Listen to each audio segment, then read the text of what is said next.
Hello and welcome. You're watching To The Point. PRS legislative research has revealed that at least 33 MPs from both houses have missed more than 50% and sometimes more than 90% of the present budget session of Parliament. In fact, Sachin Tendulkar has only attended on 3 occasions since his nomination in April 2012.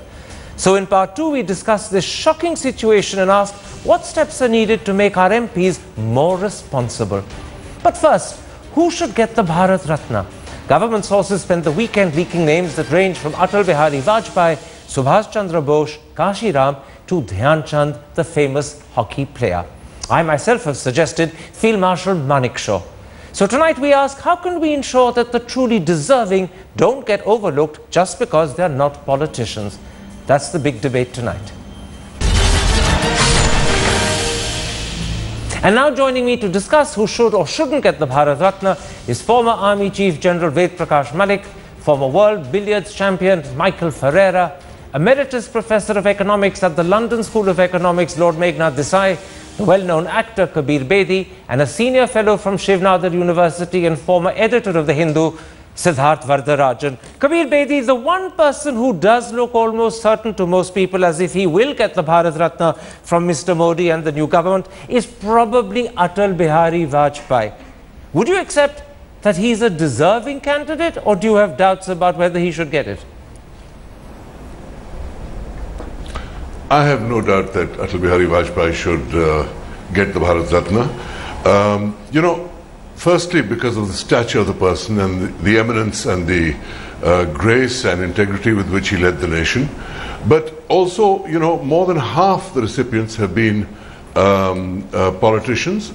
Many Prime Ministers of India, from Nehru to Indira Gandhi to Rajiv Gandhi, all have, Lal Bahadur Shastri, Gulzari Lal Nanda, all have been given the Bharat Ratna. And I don't see that Atal Bihari Vajpayee should be seen in any less light than any of them. So I'm in favor of that. General Malik, you served as Atal Bihari Vajpayee's army chief. Do you believe the fact that he had the courage to test a nuclear bomb and thereafter make India an acknowledged nuclear power, in a sense, clinches the case in his favor?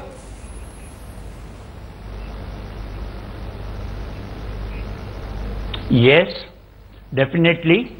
Let me, since I have worked with him, I can mention a few more things. Firstly, running a coalition government, I think he was the first one who ran it very successfully. He not only tested our nuclear weapons and changed the position of India in the whole world, but he was also responsible for giving an appropriate reply to Pakistan when they attacked us in Kargil sector. And I believe that he was a great statesman. What I heard of him during our interaction, what I saw of him, that he was one of the best statesmen that one has seen post-independence. So you have no doubt whatsoever, as a former army chief, that Atal Bihari Vajpayee richly deserves the Bharat Ratna?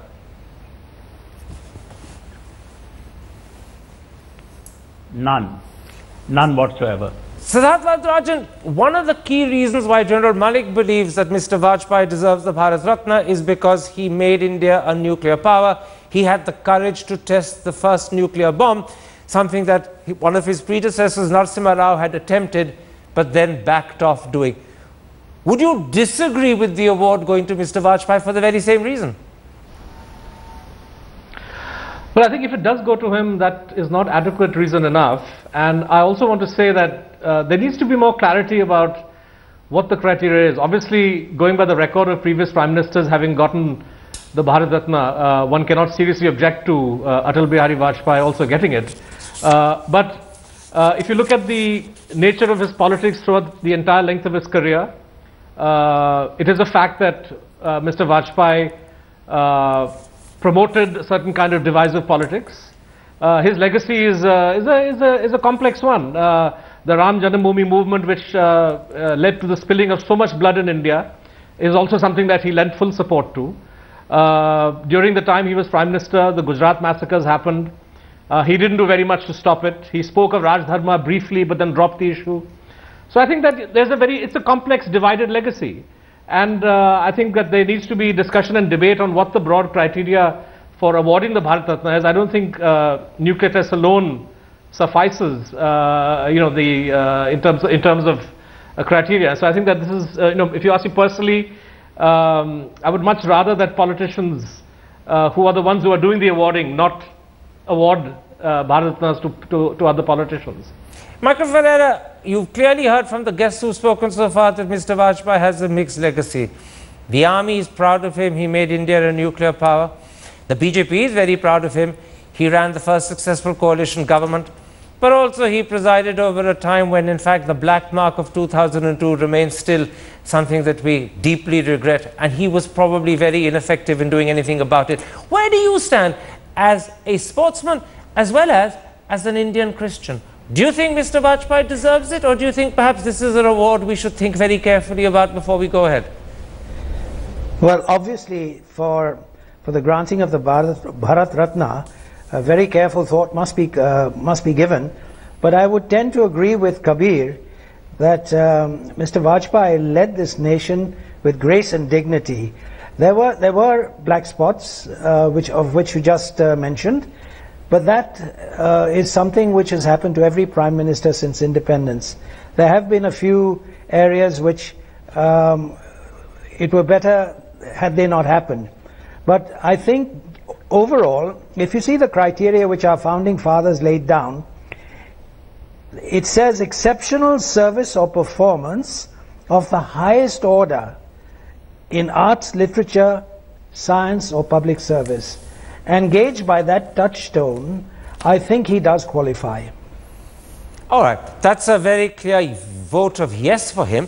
Lord Meghnad Desai, according to informed sources, and they've been leaking over the weekend almost like a sieve, the government is toying with many more names than just Atal Bihari Vajpayee. Now, one of the names that's being strongly spoken of is Subhash Chandra Bose. It's believed he died in 1945. That's even before independence happened. Should the Bharat Ratna be awarded to people who go so far back in history, before India even became an independent country?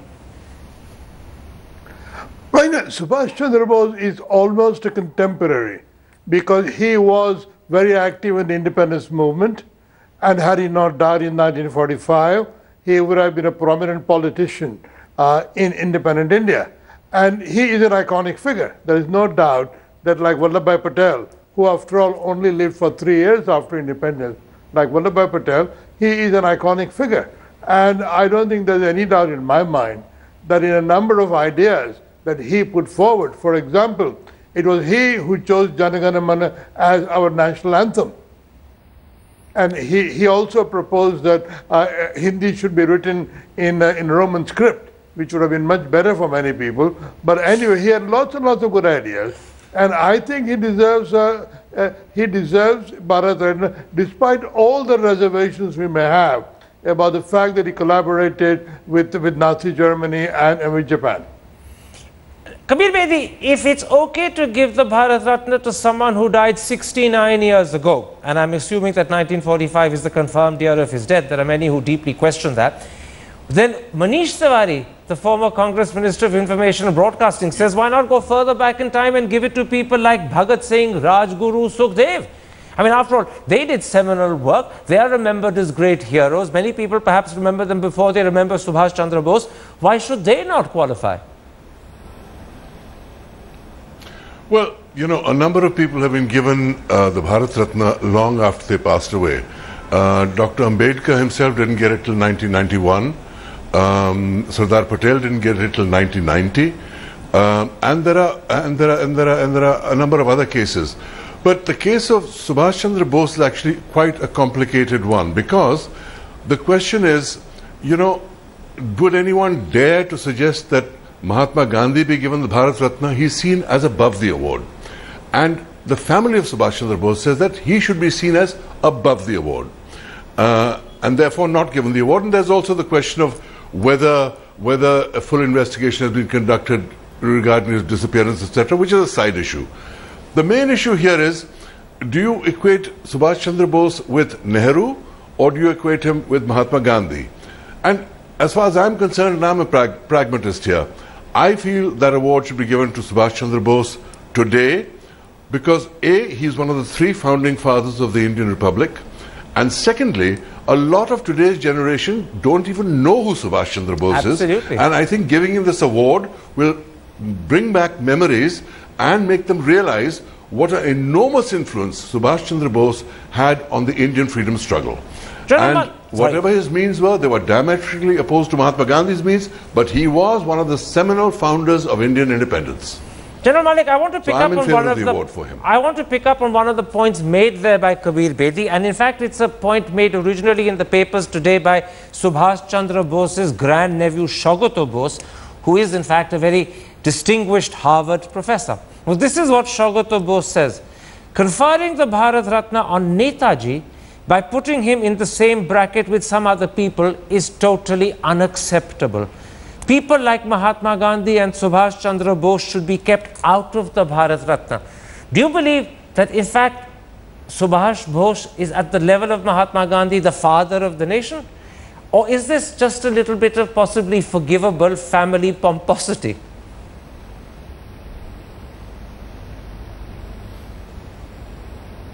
No, firstly, I mean, there is no doubt that he is a very, very tall figure when we think of our freedom fighters, and what he did and the kind of sacrifices he made and the kind of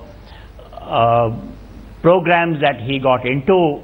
It was all for the country, for the freedom of the country. So while I personally don't put him in the same bracket as Mahatma Gandhi, but not very far below that either. So I do feel that yes, he's a very deserving case. I don't know what the family, they feel it otherwise, but I would definitely put him in the bracket which deserves Bharat Ratna or something more. Yet I won't make him equal to Mahatma Gandhi. Does the army have some special affinity for Subhash Chandra Bose? Because the Jai Hind greeting, which is a very common army salutation, was in fact the greeting of the Jai Hind force that Subhash Bose created.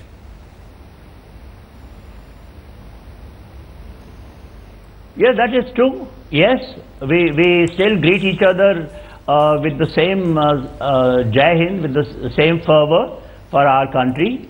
And this has come from him and the Indian National Army. Siddharth Rajan, another one of Subhash Chandra Bose's grandnephews, this time a gentleman called Chandra Kumar Bose, has raised a very different objection to his granduncle getting the award. He says that until we clear up the mystery of his death, the award mustn't be given. And again, I'm going to quote the gentleman. He says, when you award him the Bharat Ratna posthumously, you have to say when he died. And then he adds, where's the evidence of his death? Now, I know that India does not officially know where he died or how he died, but presumably dead he must be, because otherwise he'd be 117 if he were alive, which is pretty hard to accept. So is this a valid objection?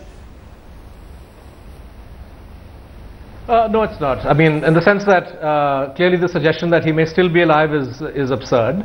But I think the nation would like to know details of how he died, where he died, what the specific details are, although I don't quite subscribe to the conspiracy theories that the government of India has information and is not making it public. I think in the fog of war, that was 1945, a lot of events were perhaps not all that clearly documented. But I want to make a different point about Subhash Chandra Bose. I think that what Shaugato Bose says is true. And more generally speaking, how far back in history are you going to go to pick and choose iconic figures for this award? I think that, you know, things are reaching a point of absurdity, quite frankly. The fact that Netaji Subhash Chandra Bose's name, if indeed it is true that the Modi government is considering it, I would seriously wonder what the motives are. Are there political motives involved linked to the BJP trying to build up its base in West Bengal? You know, so I think for a variety of reasons, it's best to keep away from posthumous awards. I think there may well be exceptions here and there, but I think by and large, and I know that you've advocated for General Malik, perhaps you talk about it too, but I think that with all due respect to all eminent Indians way back in history. Okay. I think posthumous awards are not a sensible thing, because where does it all stop? So everybody has their own reading of history, everybody has their own sense of priority. I think one should stick to those who are living and identify during their lifetime the most deserving candidates, the candidates who stand for the unity of the country, who unify, who inspire. And I think that's where we should look for to get Bharat Ratna awardees. All right, that's a very clear no from you as far as Subhash Chandra Bose is concerned. Michael Ferreira, Chandra Kumar Bose said that, and he said this to PTI, that at least 60 members of Netaji's family would be dead against Netaji getting the award, and they would not accept and receive it on his behalf. When it comes to giving an award to someone like this, particularly when it's given posthumously, does the family have a veto, or is their objection of no relevance? Well, they've made their statement, but I do think before any sort of move is made in this direction, the mystery surrounding his death must be removed. We cannot have a posthumous award, like you very rightly said, given to a person whose date of death is not yet established. And as to the family having a view, well, obviously they are free to have it. Whether that view will sway the government one way or the other is, in my opinion, not really relevant. So you're also saying, although for different reasons to Siddharth Varadarajan, that it would be inadvisable to give it to Netaji. Have I understood that correctly? Absolutely. Okay. Lord Meghdad Desai, many people believe, and I'll be upfront and honest, I'm clearly one of them, that one of the most deserving people who's been overlooked for far too long is in fact Field Marshal Malik Shah. Not only did he command the Indian Army to attain the most substantial military victory the country has seen since independence, but in the process he split Pakistan, our great rival, in two, reduced the threat the country faces from Pakistan hugely, and as a result propelled India to the premier position in the South Asian region. Do you believe the time has come for this government to recognize Malik Shah? Absolutely. It's been overdue for a long time. You know, India has been very bad in recognizing its armed forces. We somehow pretend that they don't exist. And we are very mean in recognizing their contribution to the country's security and its power. So I think, you know, we ought to really honor Sam Malik Shah as one of the great military generals that we had. Absolutely about time. General Malik, the Bharat Ratna has existed for 60 years since it was first awarded in 1954. During that period, it's gone to 43 people, and the vast majority have been politicians. Not a single member of the defense services has ever received the award. As a former army chief, how important would it be for the army if Mr. Modi were to recognize Field Marshal Malik Shah and give him the award this year?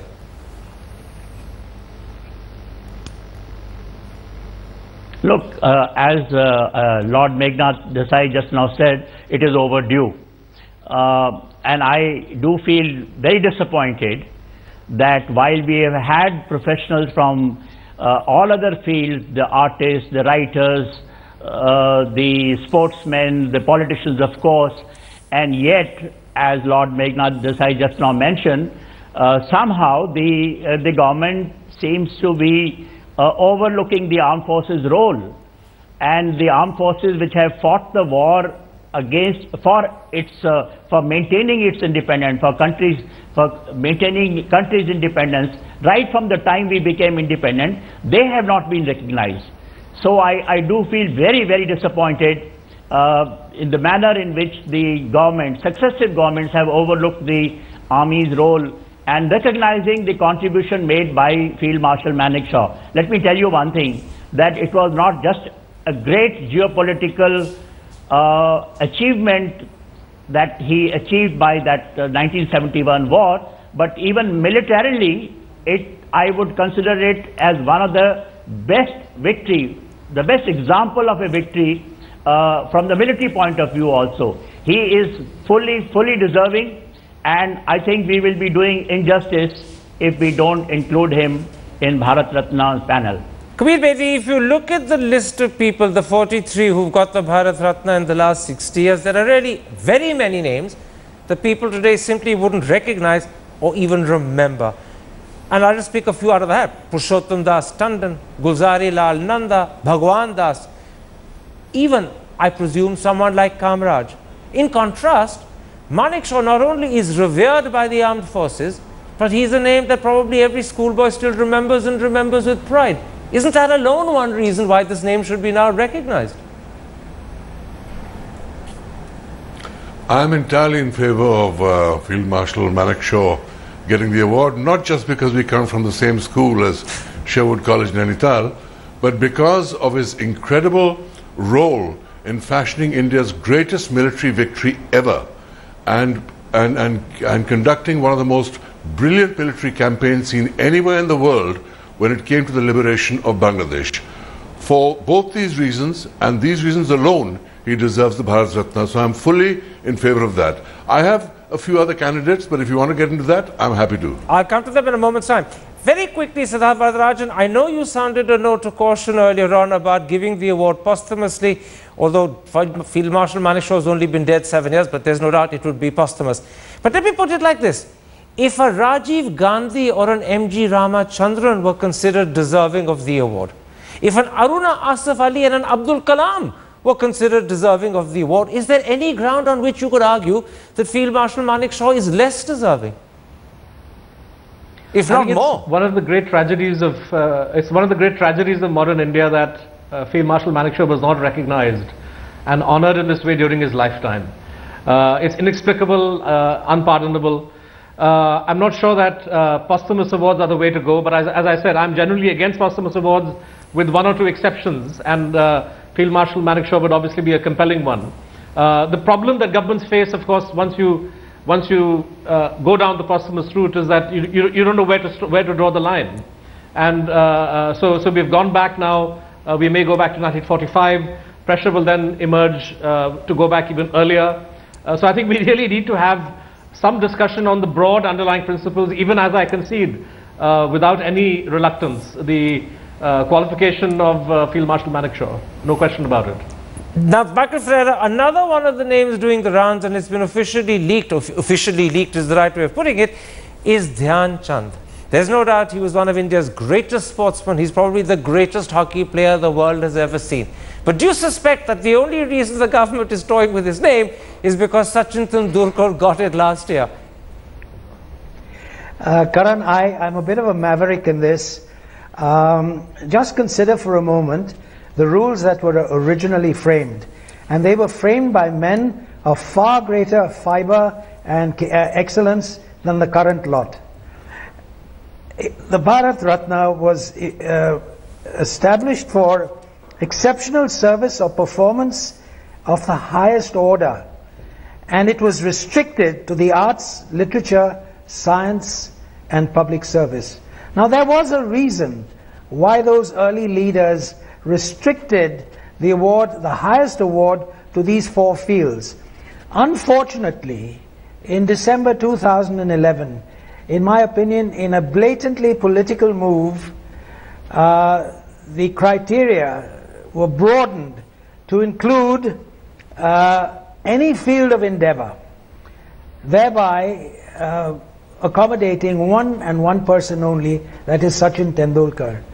I feel that this was very wrong, a very blatantly political decision, and it should never have happened. But consider the aftermath. By broadening the concept to any field of endeavor, it'll open the floodgates. Where do you stop? I'm not saying that Dhyan Chand, now that we are stuck with it, I'm not saying that Dhyan Chand shouldn't get it. But think of the consequences. Why not someone like Vishwanath Anand, in my opinion, the greatest sportsman that India has ever produced? Ravi Shankar, M.F. Hussain, Amitabh Bachchan. There are so many others. Where are we going to stop? I think by enlarging the criteria to such an extent, we have really cheapened the highest award of the land. In other words, you're also saying by implication that you're not for Dhyan Chand getting it. Have I understood you correctly as that corollary? Well, Karan, like I say, we are stuck with it now. The criteria does include sportsmen. So therefore, Dhyan Chand, having been one of the greatest, if in fact the greatest hockey player that we've ever produced, he is a worthy candidate. Okay. But we're stuck with it, which should never have happened. Is that the problem, Lord Desai, that we don't really have properly laid down criteria by which we can make a precise judgment? That all that we have is the highest level of performance in any field or in any endeavor. And that's so vague that when left in the hands of our Prime Minister, who alone is the judge, it can be interpreted to qualify any person he wants. Is that one reason why, in fact, we've had such questionable awardees in the past? Absolutely. I think the people should be consulted. There should be a referendum. Let people suggest who should get the Bharat Ratna award. As it is, it has been a politically maneuvered honor in many, many cases, as the previous gentleman was pointing out. I think what will happen when the Bharat Ratna awards are made, it will not only be Atal Bihari Vajpayee, it will be Deen Dayal Upadhyay, it will be probably Hedgewar, and so other BJP stalwarts of that kind. I would like Dilip Kumar to get a Bharat Ratna, and maybe a prominent woman, Kasturba Gandhi. Why isn't Kasturba Gandhi got a Bharat Ratna award yet? In which particular field do you think she's excelled herself?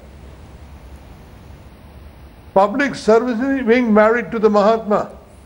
You're not serious when you say being married to the Mahatma. It is a great public service. I suspect that was a tongue-in-cheek answer, and the less asked about it, the better. But no, she was a great inspiration to many women. Absolutely, and to be the Mahatma's wife took a lot of doing too. It wasn't a very easy job. He wasn't always the kindest or the most thoughtful of husbands. He certainly wasn't always the kindest and most thoughtful of fathers. So yes, there is a sense in which his wife does need to be recognized. General Malik, one of the things that has happened is that beyond politics, there are very few professions which have really been recognized. For instance, only one industrialist, J.R.D. Tata, has ever got the award. No other industrialist has ever been thought to be worthy of recognition. As you know, absolutely no one from the defense services. Only one person from the world of film, Satyajit Ray. You heard Lord Desai talk about Dilip Kumar. There are earlier names like Prithviraj Kapoor, great actors, phenomenal people. No one's ever been recognized. Do you think that, in fact, the narrowness of the focus on politicians is itself a mistake?